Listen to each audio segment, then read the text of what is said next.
Esta es la historia de un pueblo más que conformó la superárea conocida como Mesoamérica. Su esplendor fue tan grande que consolidó la religión, el calendario, las costumbres y tradiciones que existieron antes de su asentamiento en el centro o altiplano central. Pero, ¿cuál fue el origen de esta cultura? ¿Cómo fue que se convirtió en esa gran ciudad que incluso sometió y generó enemigos a su alrededor? ¿De qué manera maximizaron los elementos vigentes de Mesoamérica? Estas y muchas cuestiones más serán abarcadas en este video documental que conmemora los 700 años de Tenochtitlan, la gran urbe mesoamericana. Comenzamos.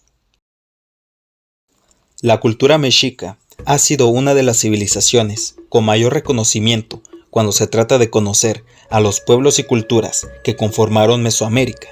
Pero, ¿de dónde provino el pueblo llamado por la deidad Mexihuitzilopochtli? Mucho se ha debatido respecto a esta pregunta, pues su lugar de origen se le ha conocido como Aztlán, donde se cree que gobernó un rey llamado Moctezuma, o al menos eso es lo que ha referido Hernando Alvarado Tesosomoc en su obra Crónica Mexicayotl, quien además mencionó en dicho texto que su ubicación se encontraba en Nuevo México.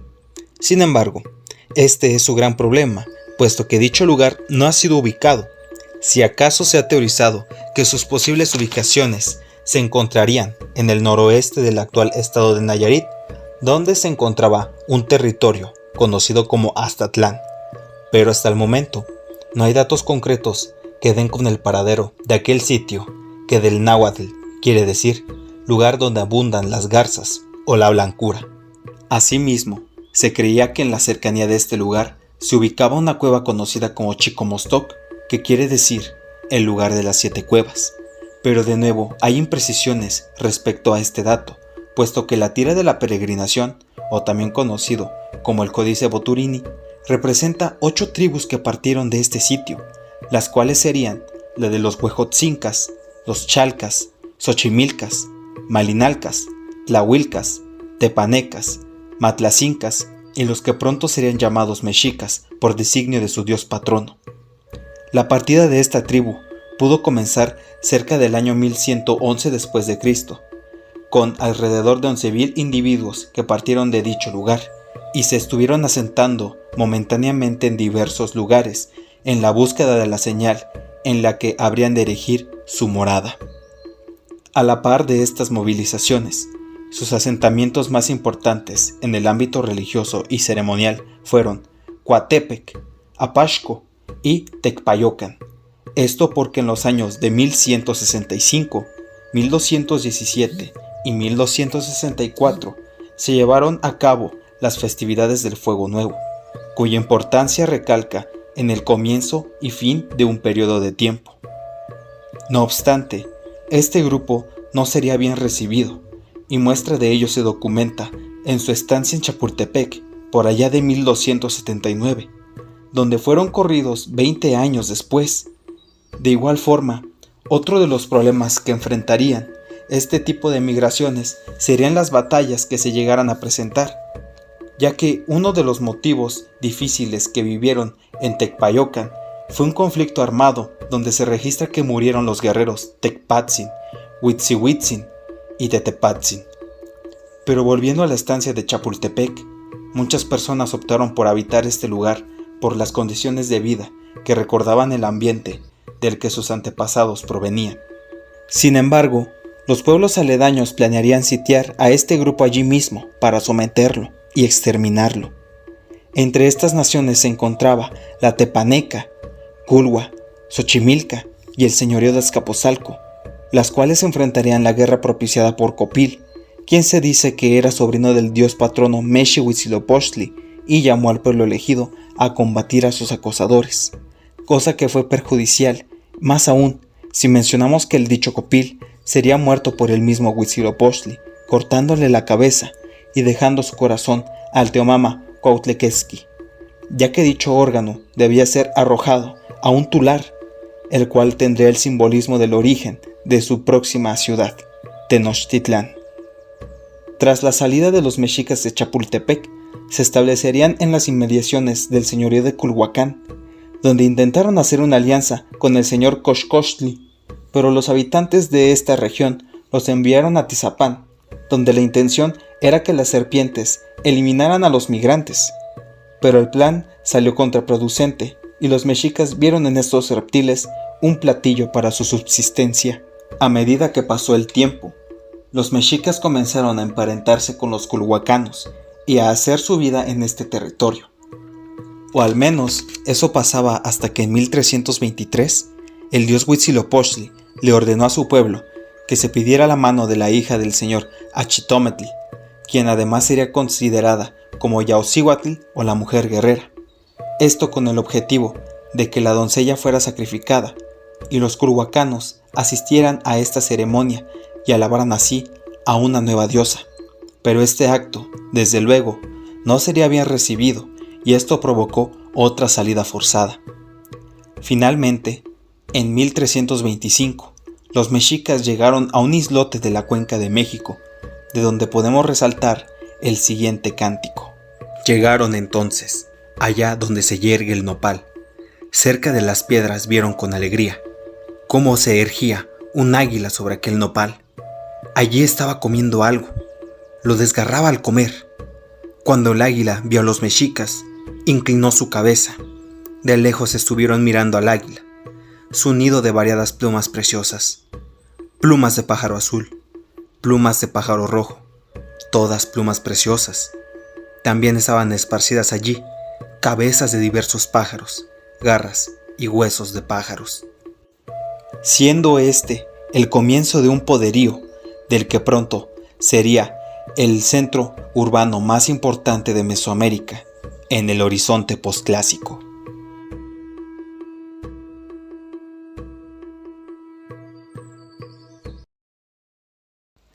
Tenochtitlan sería edificada en la zona occidental del lago de Texcoco.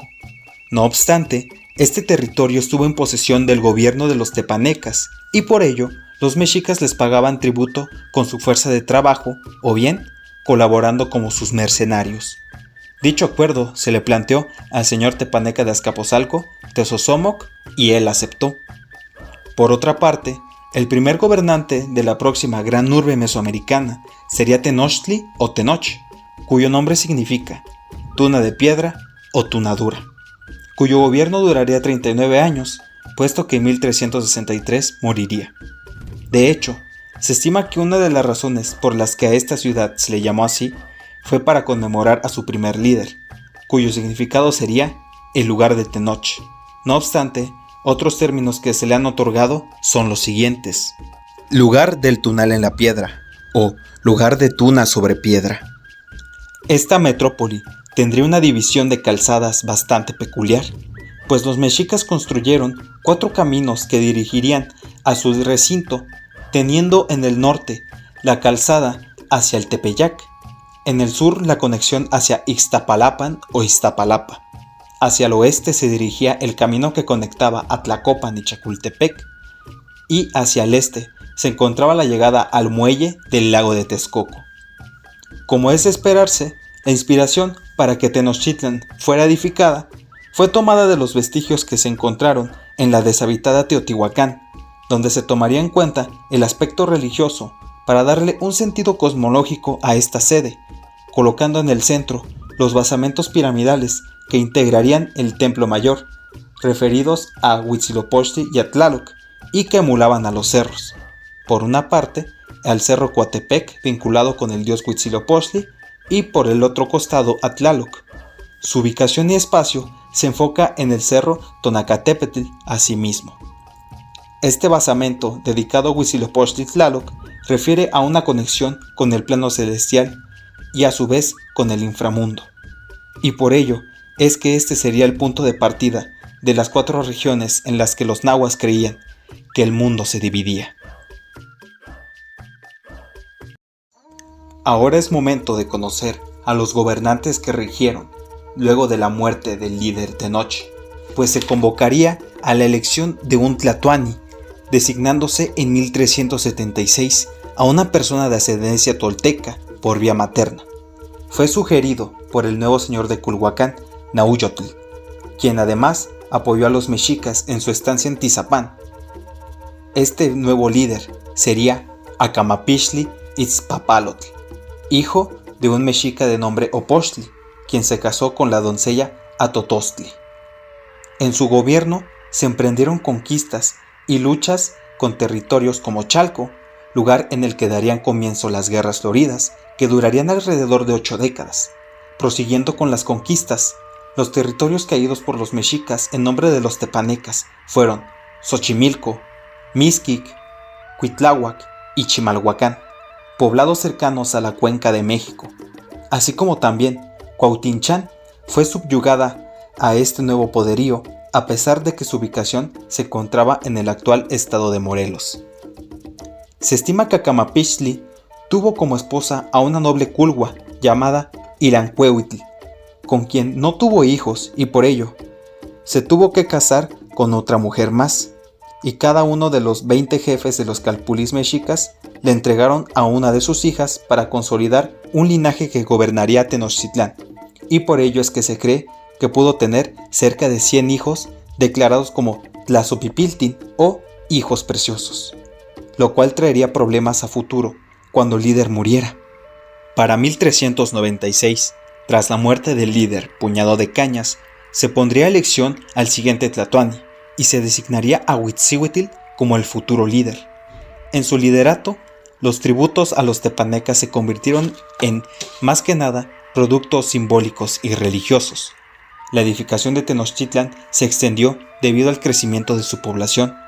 Se creó un acueducto que transportaba el agua desde Chapultepec. Se instruyó el cargo del Tlacoxcalcal o el señor de la Casa de Dardos, cuya importancia militar religiosa era tal que dicha institución se llegaba a elegir al próximo soberano que reemplazaría a Tlatoani al morir, razón por la que las personas de linajes muy valorados o del mismo Tlatoani tenían que pasar por esta capacitación. Este Tlatoani tuvo 3 esposas. La primera de ellas fue una noble de Tlacopan, pero tras su muerte le siguió Miahuixotzin, con quien tuvo al próximo líder Chimalpopoca, y sería por esta relación que la alianza con los tepanecas de Azcapotzalco tendría mayor fuerza, en especial con Tezosomoc, quien fue su suegro. Pero esta mujer fallecería y Huitzihuitl tuvo como tercera esposa a Miahuaxihuatl, con quien logró casarse tras varios enfrentamientos desatados con los habitantes de Cuauhnáhuac. De esta relación nacería Motecuzoma Ilhuicamina. Como en su periodo de gobierno siguió rindiendo tributo a los de Azcapotzalco, las conquistas hacia otros territorios no se hizo esperar, más aún con la innovación militar que se introdujo por medio de canoas que transportaban a guerreros dispuestos a vencer o a morir. Los territorios subyugados fueron el señorío de Xaltocan, Tolan, Xilotepec, Cuautitlán, Toltitlán, Tepoztlán, Cuauhnáhuac, Coaximalco, Yacapixtlán, Otompan, Acolman, Tepechpan y Tolancingo, prácticamente los poblados que rodeaban su territorio. Asimismo, se disolvió una revuelta desatada por los acolhuas de Texcoco, cuyas víctimas serían sacrificadas en los templos de Azcapotzalco, Tlatelolco y desde luego el Templo Mayor de Tenochtitlán. El último líder que obedeció el tributo mercenario de los tepanecas fue Chimalpopoca, quien fue elegido como Tlatoani en 1417, quien en aquel momento era nieto de Tezosomoc, el gobernante de Azcapotzalco. Este personaje tomó las riendas de los mexicas a los 9 o 12 años de edad, por lo que su posible elección se debía más bien a un interés político que le diera confianza a su abuelo de ser su heredero a su gobierno. De hecho, durante su mandato se mejoró la calidad de vida de los habitantes mexicas y su ciudad comenzó a crecer y a fortalecerse, lo que comenzó a preocupar a Maxtlatzin. No obstante, en la época de Chimalpopoca se estima que se emprendieron pocas conquistas al territorio acolhua, cuyos sitios derrotados fueron Tequixquiac, Teopanzolco, Atenchicalcan y Tecpan, poblados inmersos al señorío de Texcoco, cuya caída se logró con el apoyo de lugares como Otompan, Huexotla y Chalco, siendo este último sitio subyugado por los mexicas. Lo que no sabría este líder es que en 1426 pasarían varios sucesos que atentarían incluso con su vida. Como se mencionó antes, Tenochtitlan tuvo una estructura arquitectónica basada en su cosmovisión y el conocimiento de su ambiente, pues el lago de Texcoco les garantizó una forma de comunicarse con los pueblos y culturas aledañas. Por otra parte, la herencia de las culturas del pasado fueron el pilar que conformaría el gran panteón de su religión, cuyas deidades estaban dedicadas al medio ambiente que les rodeaba y que les rodeó a los mesoamericanos antiguos. Primeramente, muchos de sus templos fueron construidos con la técnica del talud tablero, que emplearon los teotihuacanos en su respectiva ciudad, y dicha estructura se puede encontrar en el llamado recinto de los guerreros águila, ubicado a un costado del templo mayor. Ya que mencionamos este basamento, cabe decir que su construcción se realizó por medio de 7 capas, las cuales se iban suplantando eventualmente. La primera fase de esta estructura se dio a inicios de su fundación. La segunda fase se creó cerca del año 1390. Para 1431 se construiría la tercera capa, pero la cuarta capa o fase constó de 3 periodos de construcción para que pudiera presenciarse lo que hoy en día podemos ver. El periodo 4 y 4A se realizaron cerca del año 1454, pero la tercera fase o la 4B se realizó 15 años después. La antepenúltima fase del Templo Mayor se realizó cerca del año 1482, la penúltima en 1486 y la última se registra por allá del año 1502.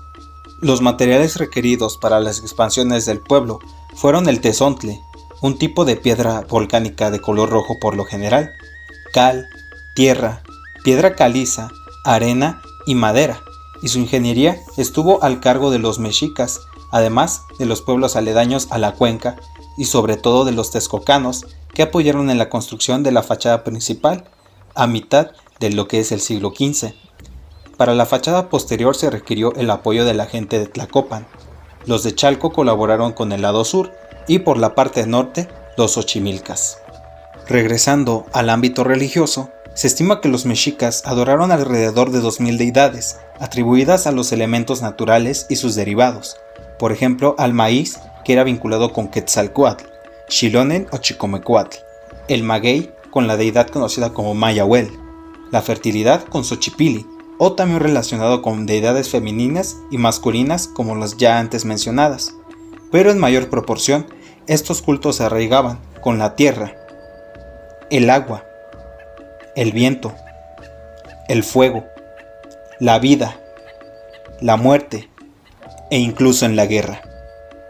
Con esto es menester saber que cada barrio mexica alababa a alguna deidad distinta, y en este caso, en el Templo Mayor, se adoraba a Tlaloc, un dios que ya cuenta con una gran historia para el momento en el que se le está haciendo culto con los mexicas, y desde luego a su señor Mexe-Huitzilopochtli, quien no solamente les dio patria, sino también una religión y un gran culto, ya que se le atribuiría a la guerra, al sol y a muchas entidades poderosas más.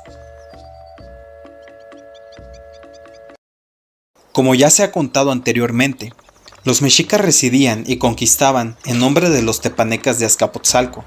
Sin embargo, en 1426, el tlatoani Chimalpopoca fue asesinado por la ambición de Maxtla, con tal de que él gobernara y continuara el legado del ya fallecido Tezosomoc.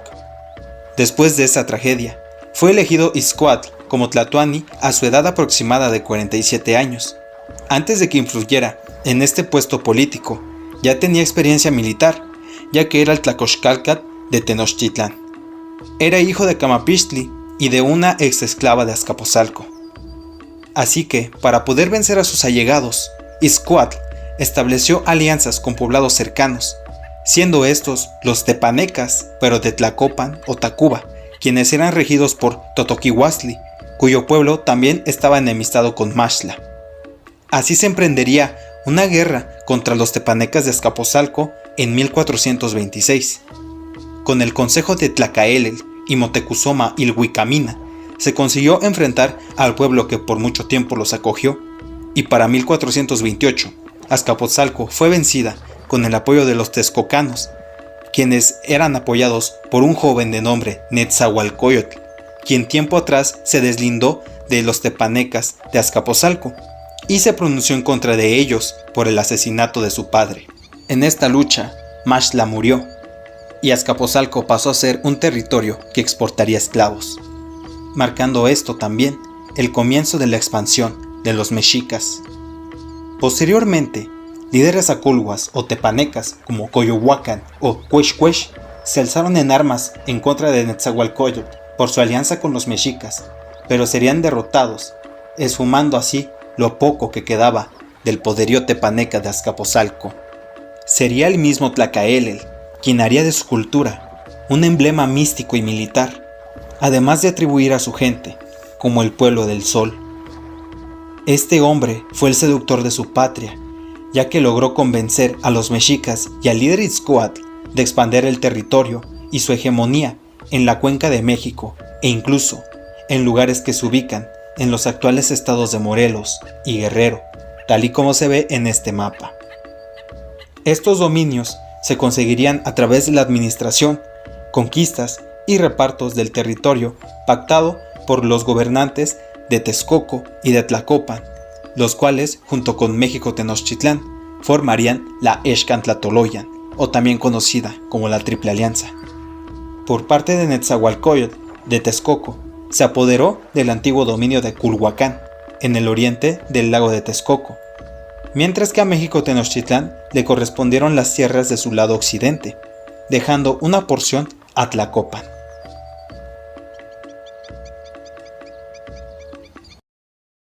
Uno de los sistemas de cálculo vinculado a esta superárea cultural fue el calendario, pues tal parece que una de las necesidades más importantes de las culturas mesoamericanas era la medición del tiempo, ya fuera para conocer sus temporadas de cosechas o realizar sus fiestas y ceremonias. Por ello, se estima que los mexicas tuvieron dos tipos de calendario. El primero, que era atribuido al sol y que contaba con 365 días, donde sus últimos 5 días eran conocidos como los Nemontemi y eran vistos, o al menos así se ha estudiado, como días de mal augurio. Su composición constaba de una especie de 18 meses, conformados por 20 días. Asimismo, las fiestas y ceremonias que se realizaban podían tener un simbolismo agrícola, religioso y que además representaban el comienzo y el final de un periodo de tiempo.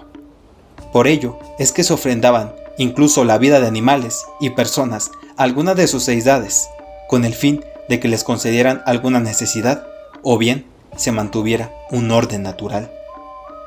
Ahora, entremos de lleno con el calendario adivinatorio, que contaba con 260 días, cuya utilidad podía predecir el destino de los recién nacidos, tomando en cuenta que si el nacido llegó al mundo fuera de día o de noche, ya que esta pista determinaría el símbolo que lo acompañaría hasta su muerte. El Tonalpahualli, como también es conocido, estaba conformado por 20 signos, compuestos por 13 días cada uno, de los cuales cada signo era regido por un dios o deidad que le podría otorgar al recién nacido un buen o un mal futuro. No obstante, dicho calendario se desconoce si su orientación era relacionada con el Sol, la Luna o el planeta Venus.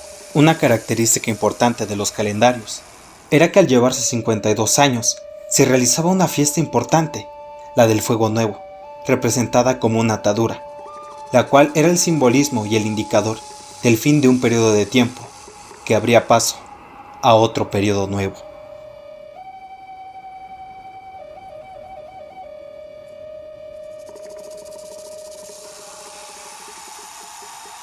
Es momento de conocer una de las estrategias que pronto consignarían al poderío mexica al final, y estas fueron las guerras floridas, las cuales, como se dijo anteriormente, constaron de enfrentamientos de carácter simbólico religioso.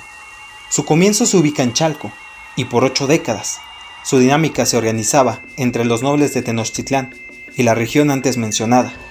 Las personas derrotadas eran liberadas posteriormente tras un combate de cuerpo a cuerpo. Sin embargo, a mitad de estas 8 décadas, comenzaron a haber muertos y sacrificados, y por ello, para los años de 1440 a 1460, se implementaron armas como los arcos y flechas, para así demostrar la superioridad de los mexicas. Y así como ocurrió en Chalco, Las guerras floridas o Xochiyaoyotl, como también se les conoce en náhuatl, se realizaron en Huejotzingo y en Tlaxcala, donde los capturados serían ofrecidos en sacrificio para sus deidades. Pero aún más sorprendente es saber que estas contiendas tenían una perspectiva política y de estatus, ya que los soldados plebeyos que llegaban a combatir y a triunfar podían consagrarse como Cuauhpipiltin o los considerados guerreros águila. Por otra parte, es cabal mencionar que las guerras floridas eran parte de la sumisión del adversario y solo se llegaba al exterminio en caso de que la rendición pactada se rompiera. Más aún, los poblados donde se practicaron estos combates aceptaron las condiciones en un principio. Tiempo después, se arrepentirían y ocasionarían lo peor. Otra de las características de la hegemonía mexica se reflejó en el tributo a los territorios conquistados, pues este sería otro de los motivos que provocaron el expansionismo de esta cultura. Como lo vimos anteriormente y como se pudo notar, este fenómeno comenzaría a cobrar relevancia en gran parte del gobierno de Serpiente de Obsidiana, pues los tlatoanis que seguirían tendrían la experiencia militar como él. Tal fue el caso de Moctezuma Ilhuicamina, quien ocupó el cargo de Tlacoxcalcat en el gobierno de Itzcoatl, y al sucederle en 1440 hasta 1469, logró adjudicar la presencia del poderío mexica en lugares que se encuentran en estados como Morelos, Hidalgo, Guerrero, Veracruz, Puebla, Oaxaca y hasta Chiapas. Por otra parte, algunos de los líderes que hablaban tendrían el liderazgo de imponer su palabra. Tal fue el caso de Atzayácatl, que gobernó desde 1469 hasta 1481, quien además fortaleció y movilizó sus fuerzas militares. Regresando con los tlatoanis con el título del Tlacoxcalcat, Tizoc fue el tlatoani que gobernó entre 1481 y 1486, pero su gobierno, más que conquistar territorios, sublevó todo tipo de rebelión que se desatara, razón por la que se aparenta que lo envenenaron. El siguiente tlatoani, Ahuizotl, tendría la peculiaridad de que fue catalogado con el cargo de Tlacatecatl en el gobierno de Tizoc. Su cargo militar era similar a la de un coronel, por lo que su experiencia haría que las conquistas e invasiones volvieran a tomar importancia, tanto así que logró vencer algunos territorios de la cultura purépecha, una región que rivalizaría con los mexicas no solamente en esta época, sino en los años posteriores. En cuestiones económicas, podemos resaltar que los poblados que quedaron conquistados bajo los mexicas serían tributarios y otorgarían bienes como prendas de vestir en hombres y mujeres, donde abundaban los taparrabos y los huipiles.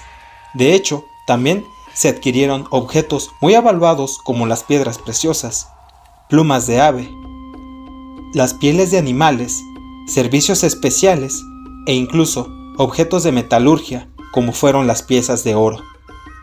Cabe decir que todos estos tipos de bienes solamente iban destinados para la nobleza y los altos rangos de Tenochtitlán.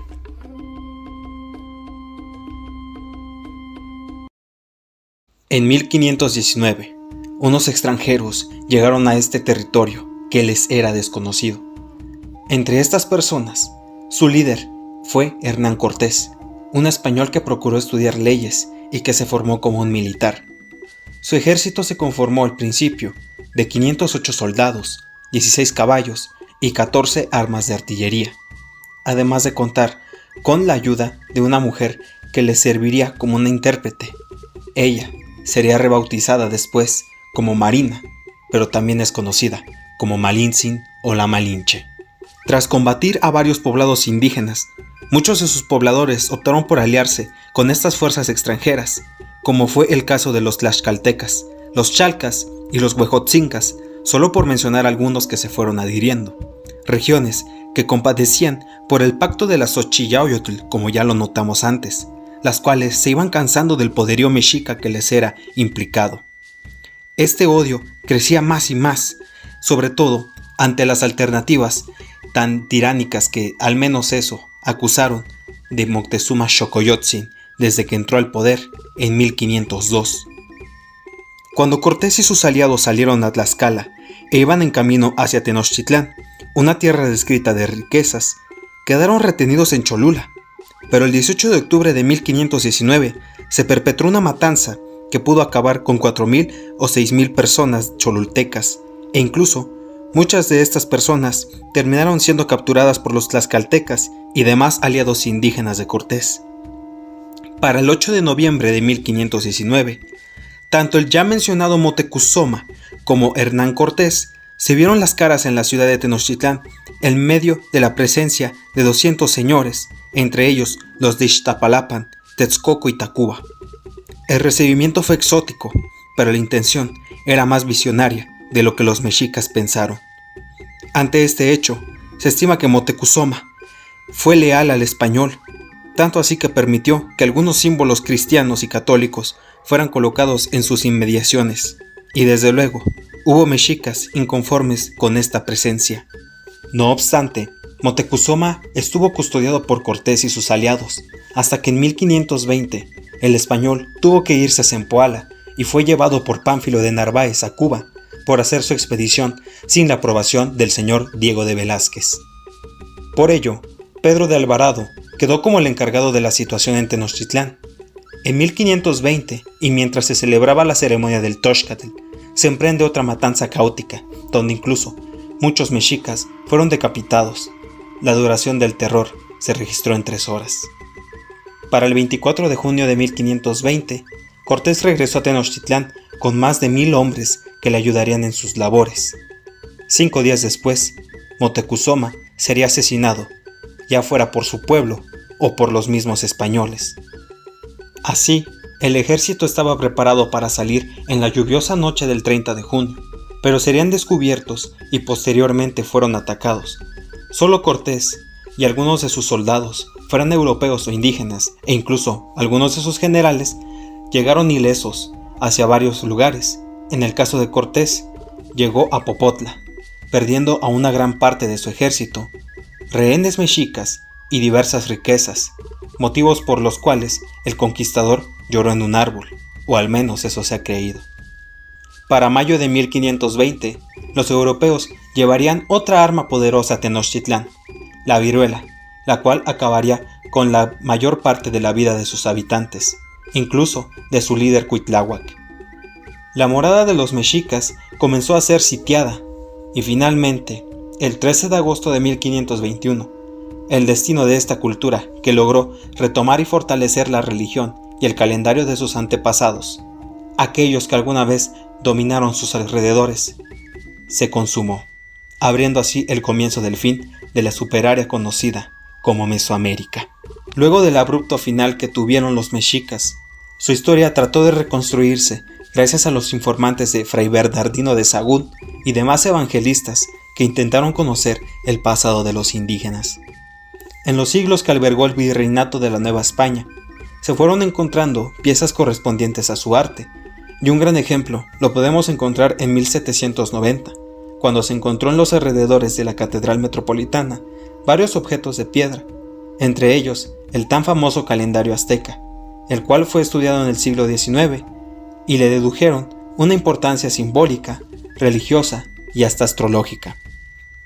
A fines de este siglo, la arqueología mexicana comenzó a rescatar, estudiar y defender el patrimonio de las culturas prehispánicas de México. Para ese entonces, figuras como Moctezuma Xocoyotzin y el último Tlatoani de Tenochtitlán, Cuauhtémoc-Zin, fueron incluidos en la historia nacional, siendo el último mencionado catalogado como un mártir o el abuelo de la patria mexicana por combatir hasta el último momento a los europeos y sus aliados. En el año de 1900, el arqueólogo Leopoldo Batres se encontró una escalinata que en realidad pertenecía a la sexta fase constructiva del Templo Mayor, pero Batres no le dio importancia, ni siquiera sabía que el sitio perteneció a una de las culturas prehispánicas más conocidas de México. No sería hasta 1913 que el arqueólogo Manuel Gamio encontró y excavó entre 4 y 5 metros del Templo Mayor, cuyo vestigio se mostraría al público hasta mayo de 1914.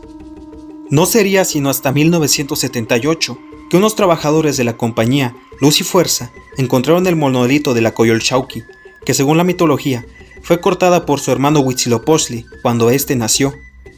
Además de que él, en este lecho, también acabaría con la vida de sus 400 hermanos. A partir de este hecho, comenzó el proyecto Templo Mayor, el cual se dedicó a rescatar y complementar la historia del pueblo de Meshi Huitzilopochtli. No cabe duda que a 700 años de la fundación de esta enigmática ciudad, nos queda decir que aún falta mucho por conocer del esplendor mexica, ya que sus vestigios hasta el día de hoy siguen vigentes, los cuales además han demostrado que, en tanto que permanezca el mundo, no acabará la fama ni la gloria de México Tenochtitlán.